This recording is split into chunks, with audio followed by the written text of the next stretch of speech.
So, keeping hues constant in software can sometimes be a little bit tricky.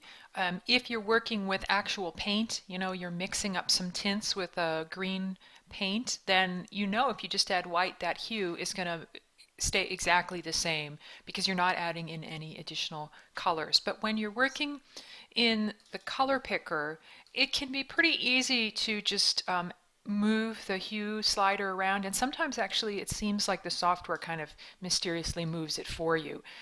So I wanted to just show you how to keep the hue constant, and that's if you look right here. When you have working in the this mode of the color picker, you've got the H button selected, which stands, I think, for hue.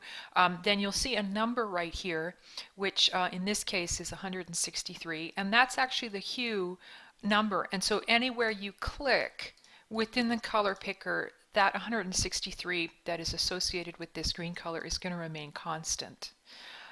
So let's just get out of here, and I'm just going to click on our first swatch right here and see what the hue is, and it is 183. So now hopefully all of my other swatches in here are going to be approximately 183, and I'm actually going to just grab this and copy it to my clipboard so I don't have to remember it. And I'm going to cancel, and I have one hue in here, one swatch that is not part of this hue. Can you see it's a little bit different right here?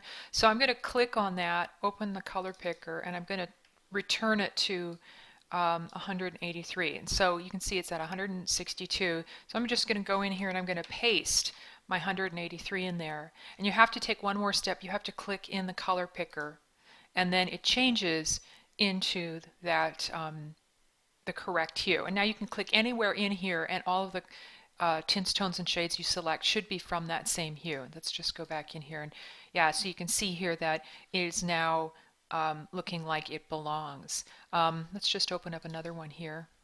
Yeah, so that's at 183. I wouldn't worry too much if it's 1 or 2 degrees off or so. Once it gets more than 5 or 10, you're going to really start noticing big differences.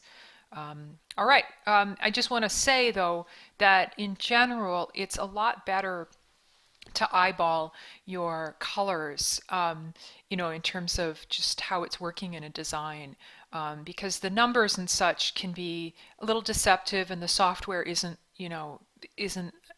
a visual person. They're just kind of running it on math. So sometimes if you try to use some of the other kinds of features for the colors, selecting colors, mathematically, I don't know if it can be very helpful, but the hue area actually is. So that might be something to work with.